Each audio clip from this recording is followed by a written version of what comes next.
Uh, Hello, everyone. My name is Pedro. As mentioned, I am a senior at Steinmetz College Prep.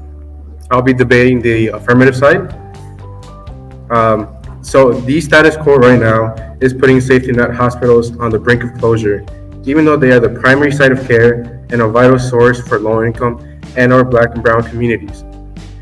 A safety net hospital is a hospital that treats anyone and everyone, regardless of whether or not they have any kind of insurance, as these areas are the more typical areas where most people cannot afford any kind of insurance. Safety net hospitals are the primary site of care and often the only available resource for patients. 40% of safety net hospital patients are enrolled in Medicaid, which is a government insurance program for low-income people. Hospitals are meant to help those that really need it, and everyone should have a place to turn to in emergency situations. If safety net hospitals provide them with some kind of help, it is definitely a lot better than getting no help. Hi everyone, my name is Ava McKenzie. I'm from Limbo Math and Science Academy, and I am also a varsity member on my debate team. No matter the opportunity given by safety net hospitals in the south side of Chicago, they have an unsustainable model within the economy, which will leave them billions in debt and cause losses of jobs within the very communities that they try to help. Truthfully, we are not trying to take healthcare away. Instead of putting more money in safety net hospitals without good resources, we should be investing into these hospitals with better economic factors. We need to address the fact that many safety net hospitals are on the brink of shutdown because of the economic strain they put on their neighborhoods. Safety net hospitals tend to treat low-income and elderly Black and Latino patients and often don't have enough money flowing to make ends meet. We need to support our hospitals rather than aimlessly adding funds to hospitals that no one is going to use. This union says that the hospital system is short hundreds of nurses, which has led to delays in patient care and burnout among nurses. We need to support our safety net hospitals first. All right. Good afternoon, everyone. I am Malcolm Pinkson. I'm a senior at Chicago Bulls College Prep. This is my second year on debate, and I am also a varsity debater here. We are here today to debate the efficiency and effectiveness of safety net hospitals compared to their counterparts. Now, the opposition is correct in the fact that in their current state, safety net hospitals are not economically sustainable.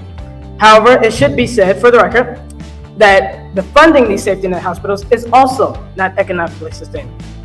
What we need to do is, as proposed by the affirmative team, increase the amount of financial reimbursements that safety net hospitals receive. Doing this simple and worthwhile step will ensure that low-income communities and communities of color can get the medical care that they need and deserve. Now, let me be clear. There are no hard decisions here, but there is a clear one, and that is to increase financial reimbursements for safety net hospitals and prevent hospital closures in the south and west sides of Chicago, respectively, because there are 27 million uninsured Americans. These Americans rely on these safety net hospitals for their medical care, and it is entirely unacceptable if we defund these safety net hospitals. Hi, everyone. My name is Malik.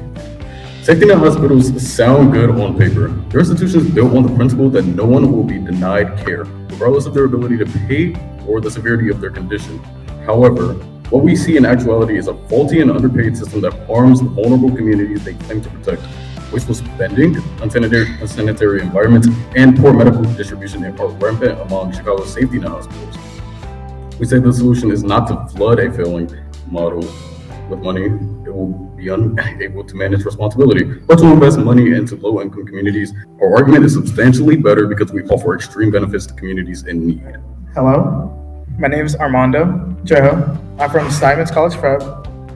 Most low-income communities heavily rely on these safety net hospitals in case of an emergency. Personally, my family 3 years ago used a safety net hospital for an emergency for a family member. My family member did not feel that well on that day and collapsed on the couch and was close to suffering a heart attack. If it weren't for that safety net hospital that took care of my family member, I would have faced a tragic loss on that day. Safety net hospitals should be necessary in every community to ensure the safety of the people across the city. The negative fails to understand the impact and success of safety net hospitals. Thus, in conclusion, safety net hospitals should receive better financing and proper policies to ensure the safety of the people. Okay. So, my name is David Maduga. I am from Chicago Bulls College Prep, and I'm a junior, and I'm on our team's varsity team also. The affirmative team argues that the government should give more money to these safety net hospitals by reallocating funds from other programs to solve their problems. The negative team argues that they have an unsustainable model within the economy, which will leave the United States government billions of dollars in debt, and will also lead to the loss of jobs within the very communities they are trying to help. No matter how much money they receive, if we don't fix the root of the causes, then all this money for these programs are useless. If safety net hospitals cannot even give basic treatment to its patients, then what is the point in giving money to them? I have seen firsthand the terror of seeing a loved one sitting in the waiting room, waiting to receive treatment that was desperately needed. This experience was when my grandma was bleeding out of her nose nonstop for hours.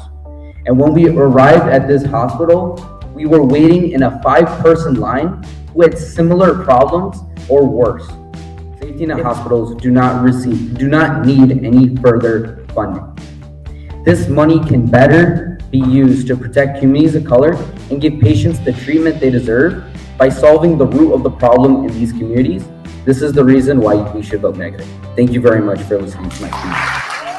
And I want to, before we pass it to our judges, I do want you to understand that participating in debate takes time and it takes effort. So we just want to honor them for their time, for their effort, for leaving their schools today, and coming to debate in front of you, which I'm sure is a little nerve-wracking. So we're very proud of you and thank you so much for making the case.